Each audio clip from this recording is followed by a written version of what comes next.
आणि कोरटकरच्या जामीन अर्जावरील सुनावणीला आता सुरुवात झालेली आहे। कोल्हापूर सत्र न्यायालयामध्ये सुनावणीला सुरुवात झाली आहे। प्रशांत कोरटकरला कोर्टामध्ये व्हीसीद्वारे हजर करण्यात आलेला आहे। महत्त्वाची बातमी आपण पाहताय। प्रदीप कापसे आमचे प्रतिनिधी आमच्या सोबत जोडले गेलेले आहेत। थेट जाऊयात प्रदीप यांच्याकडे। प्रदीप, अगदी बरोबर आहे। खरं तर प्रशांत कोरटकरच्या जामीन अर्जावरती अगदी काही क्षणामध्ये सुनावणी जी आहे ती सुरू होते। आज सत्र न्यायालयाकडून या संदर्भात नक्की काय निर्णय दिला जातोय पण महत्त्वाचं असणार आहे। प्रशांत कोरटकरच्या वतीनं वकील सौरभ गाग जे आहे ते युक्तिवाद करतायत, तर इंद्रजीत सावंतांच्या वतीनं आसिम सरोदे जे आहे ते ऑनलाईन व्हीसीद्वारे युक्तिवाद जे आहे ते करणार आहेत। अगदी थोड्या वेळात दोन न्यायाधीशांसमोर ही सुनावणी जी आहे ती सुरू होते।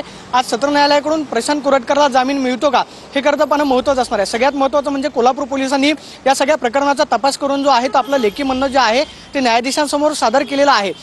पोलिसांनी खरं तर आता जामीन अर्जाला आव्हान देताना म्हटलेलं आहे की प्रशांत कोरटकरचा जामीन जो आहे तो नामंजूर करण्यात यावा। मात्र आता खरं तर कोर्टाकडून युक्तिवाद झाल्यानंतर नक्की काय निर्णय दिला जातोय पण महत्त्वाचं असणार आहे। सध्या प्रशांत कोरटकर जो आहे तो कळंब न्यायालयामधून ऑनलाईन व्हीसीद्वारे जे आहे ते प्रशांत कोरटकरला हजर करण्यात आलेला आहे। गेल्या आपल्याला माहिती आहे की गेल्या सुनावणीवेळी प्रशांत कोरटकरवरती 2 वेळा हल्ला करण्याचा प्रयत्न जो आहे तो करण्यात आलेला होता। त्यामुळे त्यांच्या वकिलांकडून न्यायाधीशांसमोर मागणी करण्यात आलेली होती ते म्हणजे ऑनलाईन पद्धतीनं व्हीसीद्वारे आरोपीला जे आहे ते हजर राहण्याची परवानगी द्यावी। त्या पद्धतीनं प्रशांत कोरटकर जो आहे तो ऑनलाईन पद्धतीनं हजर झालेला आहे। अगदी काही क्षणामध्ये या सुनावणीला सुरुवात होईल। आरोपीच्या वतीनं वकील सौरभ गाग युक्तिवाद करतील, सरकारी वकील त्याचबरोबर इंद्रजीत सावंतांचे वकील आसिम सरोदे हे युक्तिवाद करता येईल। त्यानंतर कोर्टाकडून नक्की काय निर्णय दिला जातोय पण महत्त्वाचं असणार आहे।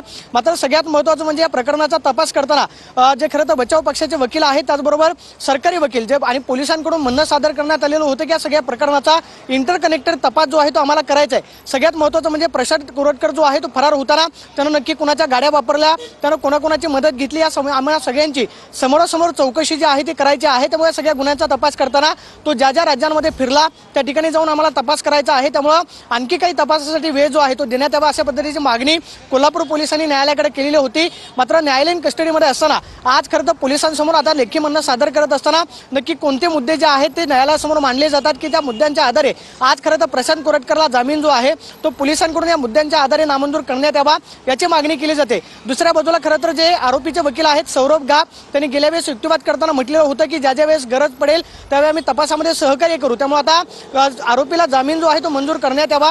दुसऱ्या बाजूला इंद्रजीत सावंतांना जी धमकी दिलेली होती त्यामुळे आसिम सरोदेंनी सुद्धा युक्तिवाद करताना म्हटलेलं होतं की या सगळ्या प्रकरणाचा तपास करताना पोलिसांना आणखी काही वेळ हवा आहे। त्यामुळे जामीन जो आहे तो मंजूर करण्यात येऊ नये। अगदी काही क्षणामध्ये या सुनावणीला सुरुवात होते आणि सत्र न्यायालयाकडून प्रशांत कोरटकरला आज खरं तर जामीन मिळतो का हे पाहणं महत्त्वाचं असणार आहे। धन्यवाद प्रदीप, दिलेल्या सविस्तर माहितीसाठी। अपडेट्स सातत्यानं तुमच्याकडून जाणून घेणार आहोत।